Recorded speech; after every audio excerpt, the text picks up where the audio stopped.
Salut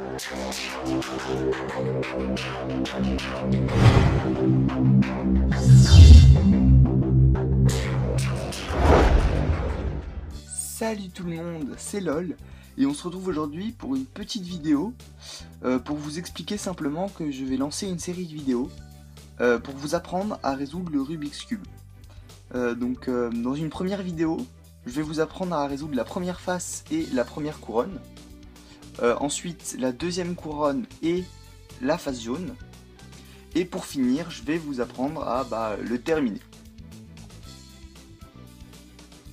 Donc je vais vous présenter une méthode assez simple qui va vous permettre de résoudre le Rubik's Cube en moins d'une minute, voire même peut-être vous approcher près des 30 secondes si vous bossez vraiment beaucoup.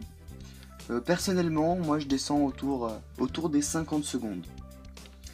Donc pour résoudre le Rubik's Cube, on va quand même avoir besoin de quelques algorithmes, quelques enchaînements de mouvements à retenir. Donc pour ça, je vais utiliser un langage très simple. Quand je vais parler d'une face, déjà, on va la tourner dans le sens des aiguilles d'une montre. Donc si je parle de celle-là, on la tourne comme ça. Jusque là, c'est très simple. Donc pour dessiner la face de droite, on va l'appeler R, comme right en anglais. Donc quand dans la formule il y a écrit R, on le monte. Voilà. Parce qu'il faut le tourner dans le sens des aiguilles d'une montre. Donc en haut, c'est U, comme up en anglais. Donc pareil, on tourne dans le sens des aiguilles d'une montre. Pour le côté gauche, c'est L, de left. Et là, on le descend, parce qu'il faut quand même le tourner dans le sens des aiguilles d'une montre. Et en bas, c'est D, pour down. Et pareil, on tourne dans le sens des aiguilles d'une montre. Ensuite, devant, c'est F, comme front. Pareil, dans le sens des aiguilles d'une montre. Et derrière, c'est back, donc B. Et on tourne pareil, dans le sens des aiguilles d'une montre. Ensuite, il faut savoir que dans les formules, quand il y aura écrit par exemple 2R, on va faire 2 fois le mouvement de R, dans le sens des aiguilles d'une montre. Donc 1, 2. Donc voilà.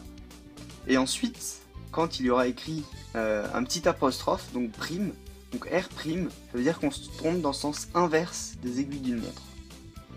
Et donc R prime, ça va donner ça, par exemple. Et U prime, ça va donner ça. Donc voilà. Donc, par exemple, si notre formule c'est 2R U prime 2L prime, ça va faire 2R U prime et 2L prime. Donc voilà. Merci d'avoir regardé cette vidéo. Si vous l'avez aimée, n'hésitez pas à vous abonner, à la partager, à commenter et surtout à mettre un énorme pouce bleu en bas de la vidéo. Et moi, je vous revois bientôt pour l'étape 1 de la résolution du Rubik's Cube.